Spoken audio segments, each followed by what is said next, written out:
जी भाई, सबसे पहले अब आप एक कॉन्सेप्ट समझेंगे मार्केट सेगमेंटेशन का। ठीक है भाई, मैं आपको एक एग्जांपल दे देता हूँ। एक बंदा ने एक बिजनेस स्टार्ट किया और उस बिजनेस में उसने क्लोथ्स यानी कि कपड़े बेचना शुरू कर दिया। ये रही उसकी मार्केट, और वो एक ही तरह के कपड़े बेचता रहता था, ठीक है ना, एक ही डिजाइन के। अब उसकी जो ये मार्केट थी उसमें मैन भी था और वुमेन भी थी, ठीक है ना। उसमें हाई इनकम ग्रुप के लोग भी थे, लो इनकम ग्रुप के लोग भी थे, ठीक है ना। बच्चे भी थे और बड़े भी थे। वो क्या करता था, ये मैं आपको एग्जाम्पल दे रहा हूं, ठीक है ना। वो क्या करता था कि एक ही प्रोडक्ट बना के सबको सेल कर देता था। तो ऑब्वियसली सी बात है, उसकी सेल ज्यादा नहीं होती थी। देखिए, पूरी जो बिजनेस है ना, जो पूरे बिजनेस चल रहा है, हमारा मार्केट चल रही है, वो पता किस पे चल रही है कि किस तरीके से आप कस्टमर को ज्यादा बेहतर सेटिस्फाई कर सकते हैं। तो उसने अपने दोस्त से बात की, यार कैसे मैं अपने बिजनेस को ज्यादा अच्छा करूं। उसने कहा तुम मार्केट सेगमेंटेशन कर दो। उसने कहा इसका मतलब क्या होता है, दिस इज द मार्केट। उसने कहा तुम एक काम ये करो, ये जो मार्केट है इसको डिफरेंट हिस्से में पहले डिवाइड कर दो। उसने कहा क्या मतलब। उसने कहा देखो, एक मार्केट है, इसको तुम डिफरेंट हिस्सों में डिवाइड कर दो। एग्जाम्पल में दे रहा हूं, कह रहा है उसको जेंडर बेसिस पे डिवाइड कर दो। इसका मतलब क्या हुआ, मर्दों के कपड़े, जेंट्स के कपड़े अलग टाइप के बनाओ और फीमेल्स के कपड़े अलग टाइप के बनाओ, क्योंकि उन दोनों की रिक्वायरमेंट्स अलग होती हैं। उसने कहा ठीक है। उसने कहा तुम एक काम करो, एज के लिहाज से भी डिवाइड कर दो मार्केट को। जाहिर सी बात है, आपने देखा होगा कि बच्चों के जो कपड़े होते हैं उसमें डिफरेंट कार्टून कैरेक्टर होते हैं, और जो बड़ों के कपड़े होते हैं उसमें डिफरेंट कार्टून कैरेक्टर होते हैं। उसने कहा ये कर दो। उसने कहा फिर इनकम के लिहाज से भी तुम डिवाइड कर दो।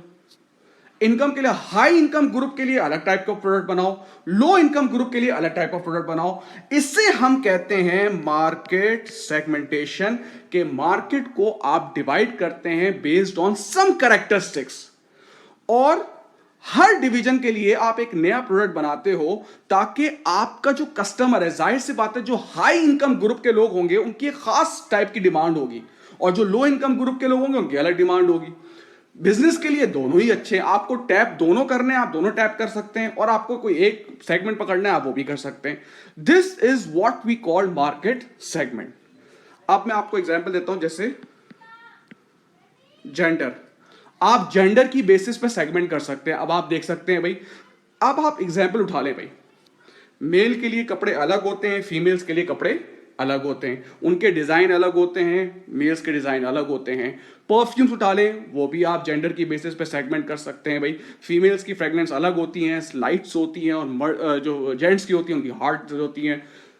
अब आप क्या नाम है वो भी उठा लें, क्या नाम है, रिस्ट वॉचेस उठा लें, सन ग्लासेस उठा लें। ये कहलाता है सेगमेंट कर देना, डिवाइड कर देना on the basis of gender. जिसमें मैं आपको एक बड़ी क्लास में एकदम एग्जांपल देते हैं फेयर एंड लवली की। क्या मतलब सर, अब आप मुझे एक बात बताओ, 20 साल पहले चले जाओ, 15 साल पहले चले जाओ, सिर्फ फेयर एंड लवली थी, लड़कियों की क्रीम। इन्होंने रिसर्च किया और पता है चला कि भाई मैन भी है, ये भी है, क्या नाम है, फेयर एंड लवली यूज करते हैं। उन्होंने पता है क्या किया, उन्होंने ये नहीं किया कि फेयर एंड लवली बनाई और उन्होंने बोला for man and women both, ये नहीं किया। उन्होंने कहा कि फीमेल्स के लिए हम फेयर एंड लवली लगा देते हैं और मेंस के लिए fair and handsome, I don't know पता नहीं कौन सी क्रीम है, फेयर एंड हैंडसम ही है मेरा जहां तक ख्याल है, ठीक है ना। वो उन्होंने बनानी शुरू कर दी, उनके एड्स अलग बनाना शुरू कर दिए। अब आप देखें, गार्नियर हो गया, 4-5 फेमस कंपनीज की मैन की भी फेयरनेस की क्रीम है, जो कि 15-20 साल पहले नहीं थी। इसे कहते हैं जेंडर बेसिस पे सेगमेंट करना। बात समझ में आई। अच्छा, फिर आप कहते हैं एज की बेसिस पे, एज की बेसिस पे आप सेगमेंट करते हैं। क्या मतलब सर, अब आप ये देखें,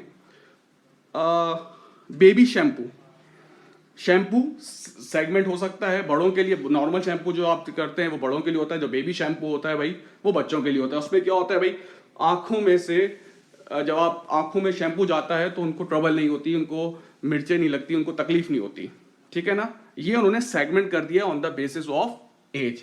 अब आप देखें बच्चों के शूज, देखें आप बच्चों के शूज डिफरेंट टाइप के होते हैं, उसमें कलर्स अलग होते हैं, उसमें जो है वो क्या नाम है लाइटें चल रही होती हैं, कोई कार्टून कैरेक्टर होता है, बड़ों के शूज अलग होते हैं। ये होता है कि जेंडर की बेसिस पे, आई एम सॉरी, एज की बेसिस पे आपने प्रोडक्ट को डिवाइड कर दिया कि बड़ों के लिए अलग प्रोडक्ट, छोटों के लिए अलग प्रोडक्ट। तो ये कहलाता है कि मार्केट को सेगमेंट करना on the basis of age. हाँ, बहुत सारी एग्जांपल्स है, जब हम क्लास में करते हैं तो हम बहुत सारी एग्जांपल्स करते हैं, ठीक है ना। अब आप बाइसाइकिल्स ले लें, साइकिल्स ले लें। जो बच्चों की साइकिल्स होती हैं उसमें स्टेबलाइजर लगे हुए होते हैं ताकि बच्चे गिरे ना, बड़ों की साइकिल्स अलग होती हैं, ठीक है। तो फर्नीचर भी आप देख सकते हैं, बच्चों का फर्नीचर अलग होता है, कार्टून कैरेक्टर्स होते हैं, ये सब चीजें होती हैं, बड़ों का फर्नीचर अलग होता है। ये होता है on the basis of age. फिर है on the basis of income, कि आप इनकम की लिहाज से अपने प्रोडक्ट को बांट दो। अच्छा, अब आप सुने जरा, सैमसंग की हम बात करते हैं। पहले कुछ सालों पहले सैमसंग के प्रोडक्ट एक्सपेंसिव होते थे, तो मार्केट में एक जगह देखी और वो जगह थी लो इनकम ग्रुप, कि उन्होंने कहा यार लो इनकम ग्रुप के लिए कोई नया मोबाइल लेके नहीं आ रहा जो कि अच्छी अच्छी फीचर्स वाला है। तो वहां पर एंट्री ली किसने? क्यू मोबाइल ने। क्यू मोबाइल ने एंट्री कैसे ली कि उन्होंने कहा है कि यार हम सिर्फ लोअर इनकम के लोगों के लिए आए हैं, वहां से उसने अपना प्रोडक्ट बनाना स्टार्ट किया लोअर इनकम के लोग से, और आपने देखा कि क्यू मोबाइल ने अच्छी खासी मार्केट का शेयर भी उठा लिया। अब ये जब देख के सैमसंग ने देखा, उसने कहा यार ये तो बड़ा गड़बड़ हो गई, हमारे जो कस्टमर्स थे वो अच्छे खासे टूट गए। अब उन्होंने क्या किया, सैमसंग ने इनकम की बेसिस पे भी मार्केट को डिवाइड कर दिया। क्या मतलब, आपको अगर 15,000 का नया प्रोडक्ट चाहिए, सैमसंग का मोबाइल चाहिए, आप जाके ले लें, आपको मिल जाएगा। और आपको अगर 1.5 लाख का चाहिए तो वो भी मोबाइल हमारे पास है, आपके पास, आप वहां जाएं और आपको वहां पे मिल जाएगा। ये 10 साल पहले नहीं था ऐसा। जब ये होता है मार्केट सेगमेंट का, उन्होंने कहा कि यार हम सिर्फ मिडिल क्लास के लिए प्रोडक्ट बनाते थे, उन्होंने लोअर मिडिल क्लास के बनाना शुरू कर दिया। अच्छा, जरूरी नहीं है, जैसे एप्पल है ना, एप्पल ने कहा कि भाई मैं जो हूं वो अपर मिडिल क्लास और अपर क्लास के प्रोडक्ट बनाता हूं, मैं उसी को लेके बैठा हूं। ये एप्पल की स्ट्रेटेजी है, बिल्कुल सही चल रही है। सैमसंग ने कहा नहीं यार, हमारे लिए हर उसका जो है हाई इनकम लोगों के लिए भी, लो इनकम लोगों के लिए, हर उसके लिए प्रोडक्ट होना चाहिए। इसे कहते हैं इनकम की बेसिस पे आपने प्रोडक्ट को डिवाइड कर दिया। अब मर्सिडीज की बात करते हैं। मर्सिडीज में एक सी क्लास है और एक ई क्लास है। C class is common class, E class is executive class, ठीक है ना। फिर मैं आपसे कह रहा हूं, मर्सिडीज में उन्होंने कहा कि यार जो लोअर इनकम, ये मैं बाहर, यहाँ तो जाहिर सी बात है सारी गाड़ियाँ बहुत मर्सिडीज महंगी ही हैं, लेकिन मैं बाहर की अगर आपको बात करूं तो जो सी क्लास गाड़ी आई है ना, वो कॉमन लोगों को देखते हुए आई है। और अगर आपको बहुत महंगी गाड़ी चाहिए मर्सिडीज में, आपको ई क्लास में चले आएगा। मतलब उन्होंने अपने ऑप्शंस पूरे रखे हुए हैं कि यार लोअर बंदा भी आएगा वो उसको भी प्रोडक्ट मिल जाएगा, बड़ा बंदा आएगा उसको भी प्रोडक्ट मिल जाएगा। ये है इनकम के लिहाज से। अब मैं आपसे पूछता हूं, टोयोटा की एक गाड़ी है क्राउन, क्यों लॉन्च की है? हाई इनकम लोगों के लिए लॉन्च की उन्होंने।